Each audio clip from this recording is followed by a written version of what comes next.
Good morning and welcome to Path of Evolution. આપણે ભગવદ્ ગીતા અધ્યાય 2 સાંખ્ય યોગ ઉપર ચિંતન કરી રહ્યા છીએ. છેલ્લે આપણે જોયેલું કે ભગવાને પહેલા સાંખ્યનો જે માર્ગ છે એમાં સાંખ્યના માર્ગની સાથે સાંખ્યનું જે જ્ઞાન છે એની વાત કરી. આવા જે જ્ઞાન માટે જે સાધન છે, જે આપણને હથિયાર આપેલું છે, એ છે બુદ્ધિ. સાંખ્યમાં કેવી બુદ્ધિ જોઈએ એની વાત કરી ભગવાને. પછી ભગવાને અર્જુનને કીધું કે બરાબર છે, ચલ આ વ્યક્ત ન વ્યક્ત 28મા શ્લોકમાં, અને પછી ભગવાને 31મા શ્લોકમાં બદલ્યું કે હું તને જાણવાની વાત તો કહી દીધી, હવે હું કરવાની વાત કહું. શું કરવું જોઈએ તારે? કહેતા વિશેષ કરીને કર્તવ્ય કર્મ, સ્વધર્મ. સ્વધર્મમાં સામાન્ય ધર્મથી લઈ અને સ્વધર્મ ઉપર લઈ ગયા ભગવાન. અને એની અંદર જે જ્ઞાન છે અને જે હથિયાર છે જ્ઞાન માટેનું, કહેતા બુદ્ધિ. એટલે આપણે એને બુદ્ધિ યોગ કહીએ કે જે ગણવું હોય. ભગવાને ત્યાંથી વાત કરી. જો 39મા શ્લોકમાં ભગવાને ચોખ્ખું કીધું કે હવે જે કરવાનું છે, કહેતા કર્મયુગ કઈ રીતે થાય, એના માટે શું કેવી બુદ્ધિ જોઈએ એની હું તને વાત કરીશ. અને ભગવાને ત્યાં પછી બુદ્ધિની અંદરની વાત કરી. અને એ જે દ્વંદ છે એ કેવી બુદ્ધિ છે, જે આપણને દ્વંદથી પરની બુદ્ધિ, એટલે કે એક નિશ્ચયાત્મક બુદ્ધિ. કારણ કે અત્યારે આપણી સ્થિતિ કેવી છે, આપણે અનેકતામાં વહેંચાઈ ગયેલા છીએ. આ અનેકતામાંથી આપણે પાછા વળીએ અને ધીરે ધીરે એક રસમાં આવી જઈએ, એક રૂપમાં આવી જઈએ, તો આપણા સ્વસ્વરૂપ ઉપર આપણી બુદ્ધિ પહોંચે. કહેતા બુદ્ધિ ગ્રોસ બુદ્ધિ ટુ સટલ બુદ્ધિ થવી જોઈએ, સૂક્ષ્મ બુદ્ધિ થવી જોઈએ. સટલ કહેતા સૂક્ષ્મ બુદ્ધિ. તો કંઈક ઉકેલ આવે. એટલે ભગવાને 41મા શ્લોકમાં કેવી બુદ્ધિ જોઈએ તમારે જો તરવું હોય તો.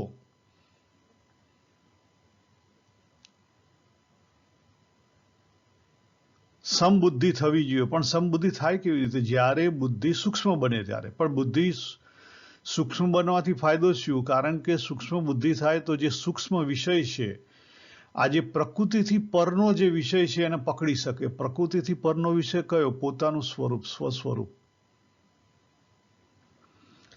હવે ભગવાન વાત કરે છે કે જે બાકીના જે સામાન્ય માણસો છે, જેમની બુદ્ધિ સૂક્ષ્મ નથી થઈ, સાધક જેવી નથી રહી, ક્યાંક અટકાઈ ગઈ છે. આપણી બુદ્ધિના એન્કર હોય, આપણે ક્યાંક ને ક્યાંક ભરાઈ જઈએ. જો સામાન્ય રીતે ગણીએ તો જ્યારે મહાભારતનું યુદ્ધ થયું ત્યારે આજે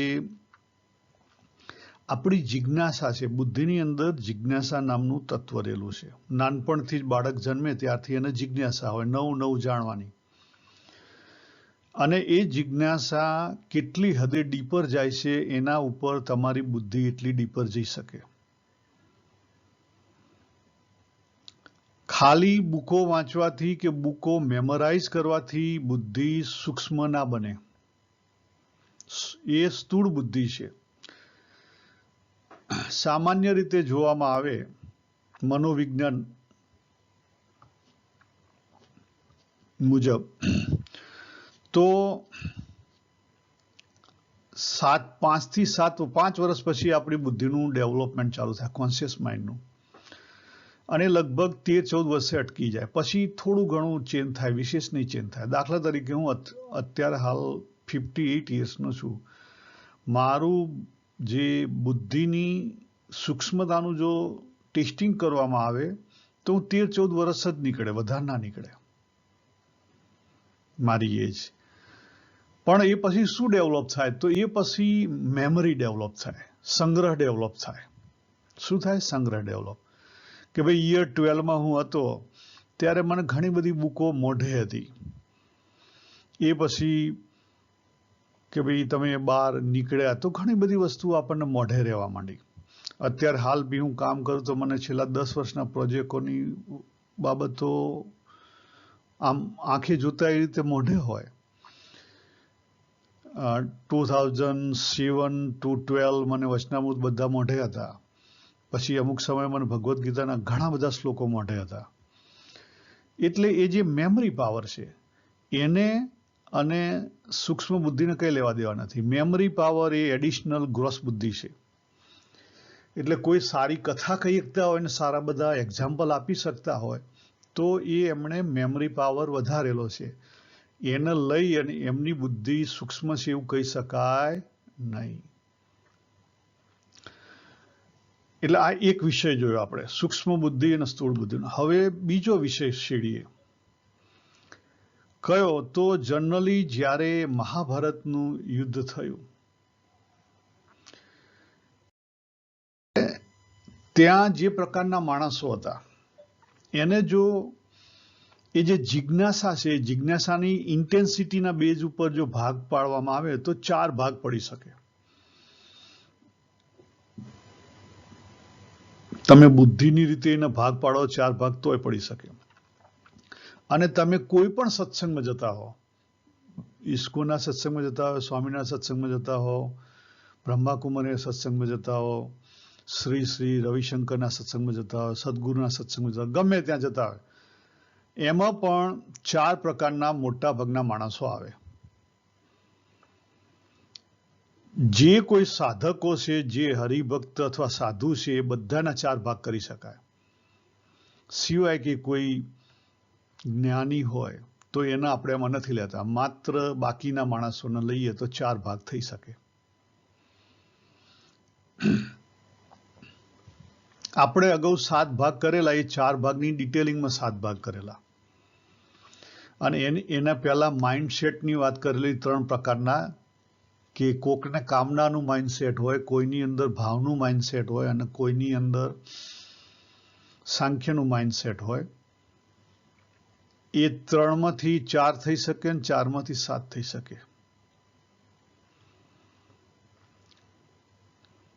તો એ કયા 4? તો પહેલા દુર્યોધન જેવા, કે જેને કંઈક જોઈએ છે, એ કંઈક માટે આવેલા છે, એ સત્સંગ માટે નથી આવેલા.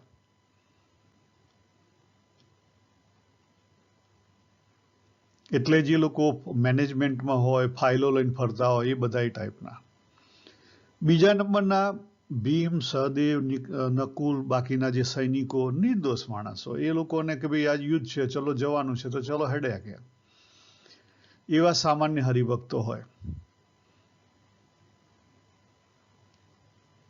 એમની બુદ્ધિ નિર્દોષ છે, પણ બુદ્ધિ કેવી છે? અજ્ઞાનમાં છે.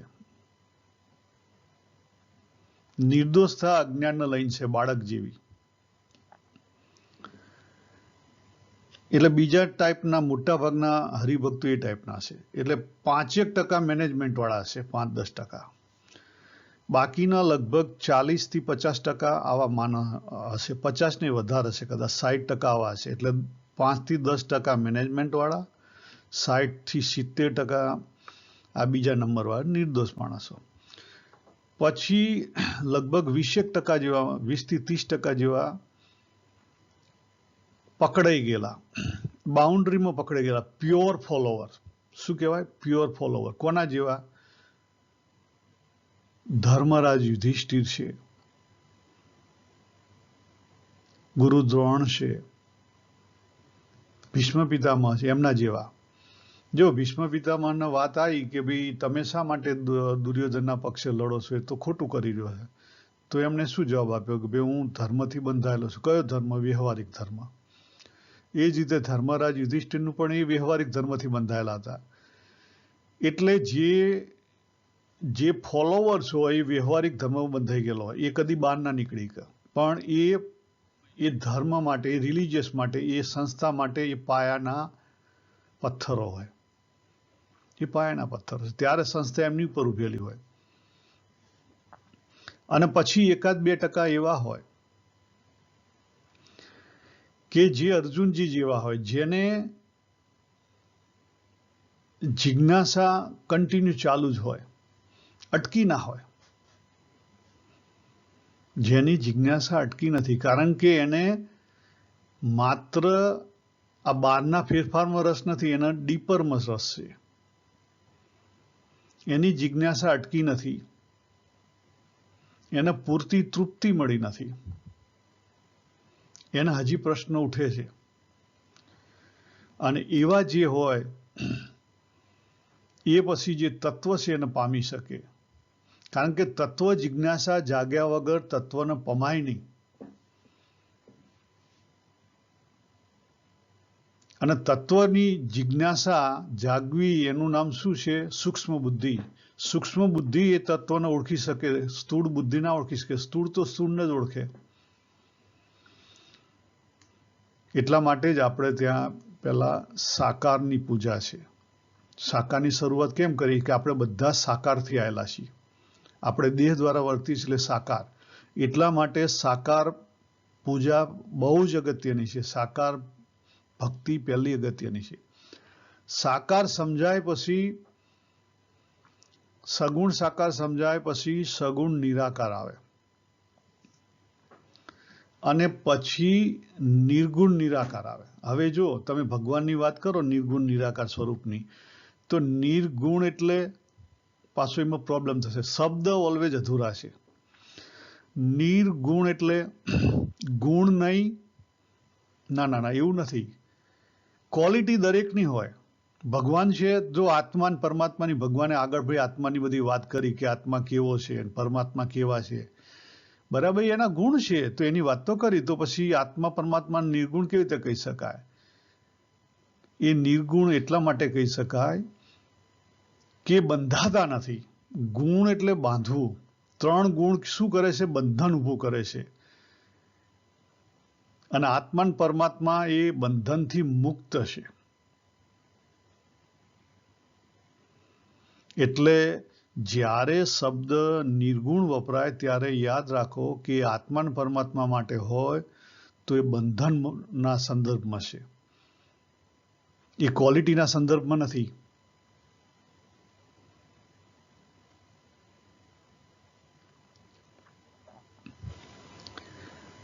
અને જ્યારે પરમાત્મા માટે અદ્વૈત શબ્દ વપરાય ત્યારે વન વિધાઉટ સેકન્ડ, ના વન વિધાઉટ સેકન્ડ, વન બોલવાની જરૂર નથી. વન બોલશો તો પણ અધૂરું છે. નો સેકન્ડ.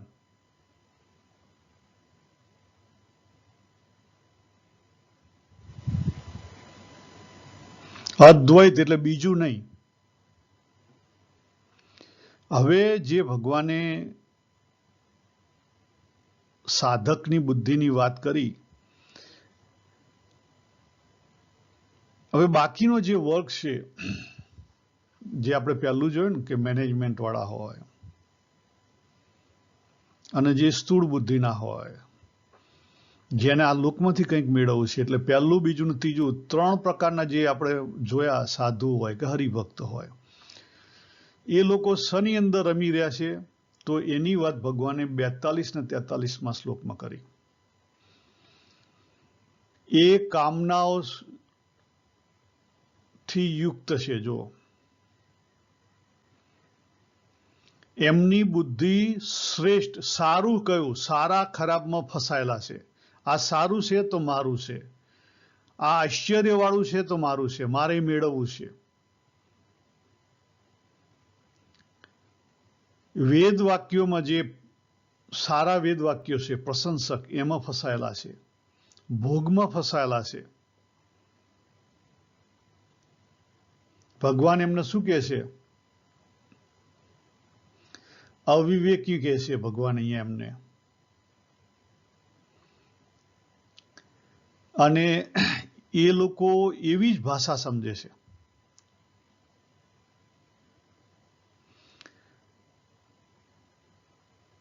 અને એ બધા શેમાં ફસાયેલા છે? જન્મ મરણમાં ફસાયેલા છે. એમાંથી બહાર ના નીકળી શકે, કારણ કે એ લોકોને શું દેખાય છે? ભોગ અને ઐશ્વર્ય દેખાય છે. કામના, ભોગ અને ઐશ્વર્ય આ ત્રણ વસ્તુમાં ફસાઈ ગયેલા છે. ભગવાન કહે છે જો આગળ 44મા શ્લોકમાં કે એમનું જે ચિત્ત છે એ લોભાઈ ગયેલું છે, ભોગ અને ઐશ્વર્યમાં શું થઈ ગયેલું છે? આસક્ત થઈ ગયેલું છે. અને એના કારણે જે અંતઃકરણ છે એની અંદર અનેક વાસનાઓ છે. ગઢડા પ્રથમનું 25મું, અનેક વાસનાઓ. આપણે અનેક વાસનામાં ડિવાઈડ થઈ ગયેલા છીએ.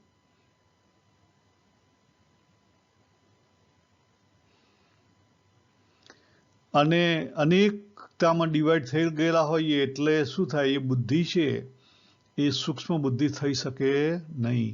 અનેકતામાં ડિવાઈડ થઈ ગયેલા હોય તો સૂક્ષ્મ બુદ્ધિ કેમ ના થઈ શકે? એનું કારણ છે જ્યારે તમે અનેકતામાં ડિવાઈડ થઈ ગયા એટલે જે વસ્તુ તમે એક વસ્તુ પકડી છે એની લિમિટેશન છે, એનાથી બીજી અલગ લિમિટેશન છે. તમારી પાસે 10 વસ્તુ હોય તો 10 વસ્તુ એકબીજાથી અલગ છે અને દરેકની લિમિટેશન છે. જ્યારે તમે નામ રૂપના આકારમાં ફસાઈ ગયા એટલે અનેકતામાં ફસાઈ ગયા. નામ રૂપના આકારમાં ફસાઈ ગયા એટલે તમારી બુદ્ધિ છે એથી પર જોઈ શકે નહીં. તમારી બુદ્ધિ પણ લિમિટેશન ફસાઈ ગઈ. ગ્રોસમાં, ગ્રોસ એટલે આકારમાં, ગ્રોસ એટલે આકાર. સ્થૂળ બુદ્ધિ એટલે આકાર બુદ્ધિ. જે આકાર બુદ્ધિમાં ફસાઈ ગયેલા, એટલે દાખલા તરીકે મેથેમેટિક્સ છે, સાયન્ટિસ્ટ એ પણ આકાર બુદ્ધિમાં ફસાયેલા છે. 2 + 2 = 4 એ લોકો કદાપી 5 પર ના પહોંચી ના શકે, કદાપી 3 પર ના પહોંચી શકે, કારણ કે એ લોકોએ પકડી લીધેલું છે 2 + 2 = 4. એની બુદ્ધિ સૂક્ષ્મ ના થઈ શકે.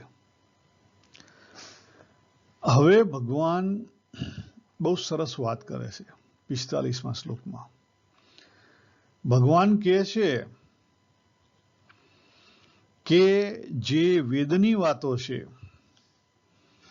એ ગુણનું, જે 3 ગુણ છે એના વિષયનું વર્ણન કરનારી છે.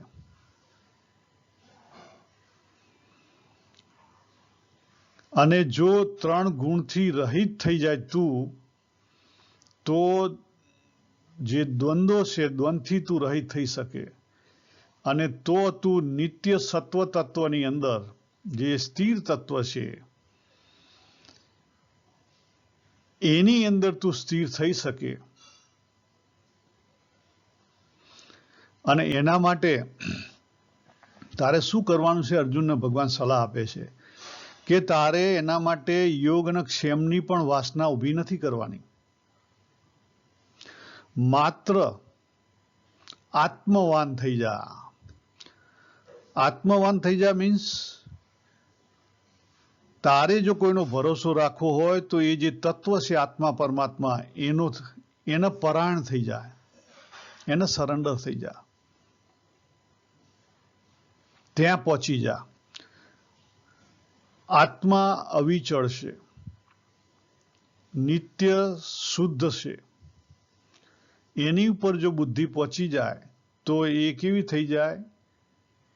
દ્વંદ્વ રહિત થઈ જાય, એક નિશ્ચયાત્મક થઈ જાય, કારણ કે ત્યાં બીજું રહ્યું નહીં, એક જ રહ્યું.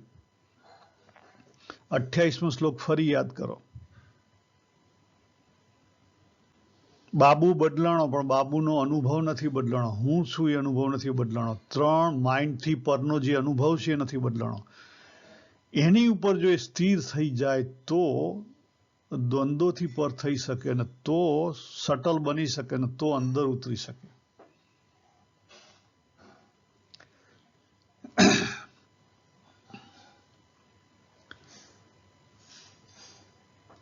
એટલે આ જે ગુણની વાત છે એ ગુણ એ બધા એકબીજાના રિલેટેડ છે. જો અહીંયા આ પિક્ચર છે વ્યક્ત અવ્યક્તની, અને આની અંદર આપણે અનેકતામાં વહેંચાયેલા છીએ. આપણા દેહ લેવલે એટલે કે સેન્સ લેવલે આપણે અનેક છીએ, મન લેવલે અનેક છીએ, બુદ્ધિ લેવલે અનેક છીએ. આ બધી વસ્તુ ઓગળી અને છેક બુદ્ધિમાં આવી જાય અને બુદ્ધિ પણ આ વ્યક્તથી પર અવ્યક્ત છે ત્યાં પહોંચી જાય તો ઉકેલ આવે, બાકી ઉકેલ આવે. સ્લાઇડ છે જેની અંદર ગુણ સમજાયેલા છે. અગત્યનું શું છે? ગુણ. આપણી અંદર 3 ગુણ છે. જો ઘણા લોકો એવું કહેતા કે બસ આપણે સત્વગુણ, સત્વગુણ, સત્વગુણ, ઇટ્સ અ ગુડ ગુણ. ના, એવું નથી. એ સારી બાબત છે સત્વગુણ, પણ એ પણ બંધનકારી છે. અત્યાર સુધી જે ભગવાને સમજાયું કે સારી બાબત પણ એ સોનાની સાંકળ છે, સ્વર્ગ મળે પણ બંધનકારી છે. અને સત્વગુણ ને તમોગુણ બંને દોડે છે કોને લઈને? રજોગુણને લઈને. એટલે 3 ગુણથી જો પર થવાય તો ગુણાતીતમાં જવાય.